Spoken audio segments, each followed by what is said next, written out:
أخي أنا اليوم أنا جايب حرف أنت فاهم. لا بحققت ورمضان جاي وصاحب البيت جاي أنا عجنن بي. لا أجي أقول له ما بحد وبي تمام أمك هاربة. يابا ليش أمي هاربة؟ تشتيمك يا عين جارتنا يعدلها شوية مكياج من حق هذه. يابا جارتنا بخيلة قلنا لها اليوم أنا أبغى تدير الزقال قول لها أبوك شقية حرام لا تجي تدي غلط. قل لها حرام لو ما تدين مرتي مكياج لا أرجع يصير لا عند عمي علي لا خليه يزوجني بها تمام. ما غير يابا الشي صار والله يحي قبل العيد يا ابني يكون فهم. والله عيد يحي بعد رمضان وشعبان ويحي قبل رمضان. سافر ما اداني جاب له سنة. افتح انت رجال ايجاري ايجاري هات الايجار افتح. مان يابا ابني صاحب البيت يا ابني هاتلي بطانية بسرعة قول ما بحدو قول ما بحدو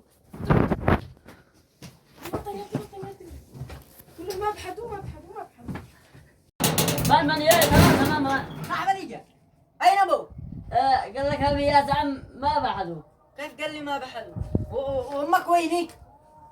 امي هربة فجدي لانها بمرضي دي لا حق مكياج. حق مكياج يعني ما شحات. ايوه وابو قال لك ما بحدو. ايوه افتح مرض وين ادخلونا نرتاح ادخلونا نقاس. بحاجة تحرك يا خبرة. لا هذا هو البسي بسي ايوه بسي ايام بسي وين بسي والله انه هو الدود. لا يا عماشي يا لا ايجاري عمي ابي اصلي وعمه عمي والله نوعب علي. هيا خلاص يا اخي. والله ما صدق ان انا مدوخ عجم. حبايب نقتلها اليوم والبيت لنا ولا عديق على هيجة ويصير يسرقون بصيرة يا ويلاه. تأكدوا من انه نقتلها يا ابني جي نقتلها. ليش يابا نرسل البيت لنا ونشتري لأمك مكياج ونبيع على البيت ونصنع عين بيت ثاني. لا تمام يابا لا امسكها.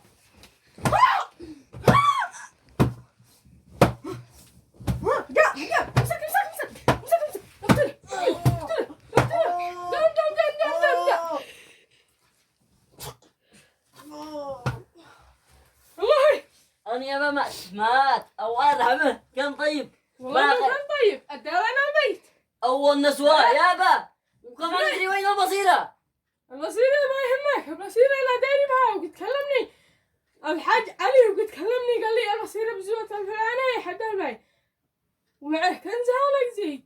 لكن يابا معه اذا معه انا بطاقه قال معه ما دخلك ابني انه شو وقتها بالبنك